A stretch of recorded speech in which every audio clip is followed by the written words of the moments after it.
पेट wait town में दोस्तों आपका स्वागत है। दोस्तों आज हम बात करने वाले हैं इंजेक्शन मेटाबोलिन के बारे में। दोस्तों इंजेक्शन है पशु में कौन कौन सी बीमारी में लगा सकते हैं, पशु में क्या क्या बेनिफिट करता है और दोस्तों इसकी डोज रेट क्या रहती है, प्रेगनेंसी सेफ है या नहीं, इस तरह की सभी बातों के बारे में जानेंगे।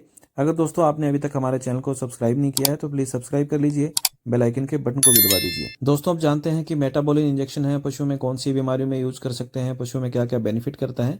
दोस्तों ये इंजेक्शन है पशु में लगभग सभी प्रकार की मेटाबॉलिक डिजीज़ है, मेटाबॉलिक डिसऑर्डर है, वहाँ पे अपन इसका यूज़ कर सकते हैं। दोस्तों ये पशु में एक तरह से स्टिमुलेंट और टॉनिक का दोस्तों काम करता है ये इंजेक्शन। और दोस्तों पशुओं के अंदर मिल्क फीवर है, वहाँ पे भी अपन इसका यूज़ कर सकते हैं। कीटोसिस की समस्या है, वहाँ पे भी अपन इस इंजेक्शन का दोस्तों यूज़ कर सकते हैं। ज़्यादातर गायों में डाउन और काऊ सिंड्रोम की समस्या होती है, पशु काफ़ी कमज़ोर हो जाता है, वीकनेस हो जाती है, पशु बैठ जाता है। उस कंडीशन में भी अपन दोस्तों इस इंजेक्शन का उपयोग कर सकते हैं। पीपीएच है, कभी कभी गाय भैंसों में समस्या रहती है कि पेशाब के साथ में खून आने लग जाता है, तो वहाँ पे भी अपन इस इंजेक्शन का उपयोग कर सकते हैं। और दोस्तों पशु के अंदर कैल्शियम और मैग्नीशियम की कमी है, उस दौरान भी इस इंजेक्शन का उपयोग किया जा सकता है। पशु के अंदर सिंपल इंडाइजेशन है, पशुओं का हाजमा जो गड़बड़ा गया है, भूख कम लग रही है, जुगाली करना कम कर गया है या बंद कर गया है, तो दोस्तों वहाँ पे भी अपन इस इंजेक्शन का उपयोग कर सकते हैं। दोस्तों पशु में खून की कमी है, एनीमिया हो गया है, उस कंडीशन में भी दोस्तों इस इंजेक्शन का उपयोग कर सकते हैं। पशु में रिपीट ब्रीडिंग की समस्या होती है, बांझपन की समस्या होती है, तो दोस्तों वहाँ पे भी इस इंजेक्शन का उपयोग किया जा सकता है। दोस्तों पशु में पाइका की समस्या हो जाती है, जिसके पीछे ज़्यादातर कारण फास्फोरस का रहता है। तो दोस्तों पशु में पाइका की समस्या हो जाती है, पशु अखाद्य वस्तुएं खाने लग जाता है, तो वहाँ पे भी इस इंजेक्शन का उपयोग किया जा सकता है। कभी कभी पशु स्ट्रेस में आ जाता है, स्ट्रेस के दोस्तों बहुत से कारण हैं। पशु ज़्यादातर क्या है, मौसम में बदलाव के कारण भी ये हो सकता है। और पशु एक जगह से दूसरी जगह जो आपने ट्रांसपोर्टेशन किया है, एक जगह से दूसरी जगह पशु को ले जाया गया है, उस दौरान भी दोस्तों पशु स्ट्रेस में आ सकता है। ब्याने के बाद में भी पशु स्ट्रेस में आ सकता है।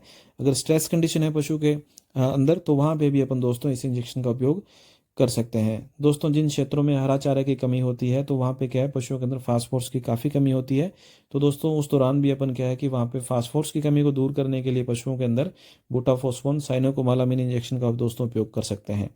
और दोस्तों जो भारवाहक पशु है, जैसे बैल है, ऊँट है, अगर अपन इनसे ज़्यादा काम करवा लेते हैं, ज़्यादा परिश्रम करवा लेते हैं, तो दोस्तों वहाँ पे काफ़ी थकावट महसूस करते हैं, उस दौरान भी अपन दोस्तों इस इंजेक्शन का उपयोग कर सकते हैं। और दोस्तों पशुओं के अंदर अगर कोई नर्वाइन प्रॉब्लम हो जाती है, तो दोस्तों उस दौरान भी अपन इस इंजेक्शन का उपयोग कर सकते हैं, उपयोग इसका किया जा सकता है। दोस्तों पोल्ट्री में भी इस इंजेक्शन का उपयोग किया जा सकता है, उनकी मस्कुलर ग्रोथ के लिए, वेट गेन के लिए भी दोस्तों किया जाता है। अगर जो पोल्ट्री एग पे नहीं आती है, तो दोस्तों वहाँ पे भी ये पोल्ट्री में दिया जाता है। दोस्तों पोल्ट्री में ये इंजेक्शन लगता नहीं है, उनको जो पानी के साथ में, वाटर के साथ में डिजोल्व करके दिया जाता है, ताकि जब भी पोल्ट्री का मन करे तो वो पानी पी ले। उनको इंजेक्शन नहीं दिया जाता है, तो उनको पानी के साथ में मिक्स करके उनको दिया जाता है। पोल्ट्री की जब इच्छा होती है तब वो पी लेती है। तो दोस्तों इंजेक्शन के बारे में जानकारी थी, मेटाबोलिन के बारे में कि पशु में क्या काम करता है। अब दोस्तों इसके बात करते हैं रूट की, पशु में किस रूट से अपन लगा सकते हैं। दोस्तों इसको अपन पशु में 3 रूट से लगा सकते हैं। IM इंट्रामस्कुलर मास के अंदर, IV लगा सकते हैं, पशु में नाड़ी के अंदर अपन दे सकते हैं, चाहे अपन NS में दें, RL में दें, DNS में दें, तो दोस्तों ड्रिप के साथ में अपन इसको IV दे सकते हैं। सबक्यूटेनस भी लगा सकते हैं, जो अपन चमड़ी के नीचे इंजेक्शन देते हैं। और दोस्तों इस तरह से इसका रूट रहता है। अब जहाँ तक बात करते हैं प्रेगनेंसी सेफ है या नहीं। दोस्तों इंजेक्शन प्रेगनेंसी सेफ है, प्रेग्नेंट पशु में कोई इसका नुकसान नहीं है, प्रेग्नेंट पशु को भी ये इंजेक्शन दिया जा सकता है। अब दोस्तों बात करते हैं कि इस इंजेक्शन की डोज अपने को कितनी देनी होती है। दोस्तों गाय भैंस है, बड़ा जानवर है, तो वहाँ पे 10 से 25 ml तक दिया जा सकता है। छोटे काफ है 5 से 12 ml तक दिया जा सकता है। भेड़ बकरियों में अपन 2 ml से लेके 8 ml तक अपन दे सकते हैं। छोटे मेमने हैं, वहाँ पे अपन 1.5 ml से लेके 2.5 ml तक भी अपन दोस्तों दे सकते हैं। दोस्तों इसके अलावा अपन डॉग्स में भी दे सकते हैं, कैट्स में भी दे सकते हैं। तो दोस्तों ये जानकारी थी इंजेक्शन मेटाबोलिन के बारे में कि पशुओं में ये क्या क्या काम करता है। तो दोस्तों पशु में बहुत सारे बेनिफिट है, लगभग सभी बीमारियों पर लगा सकते हैं।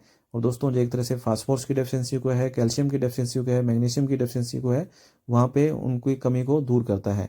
तो दोस्तों ये आपको जानकारी कैसी लगी आप जरूर बताइएगा। धन्यवाद।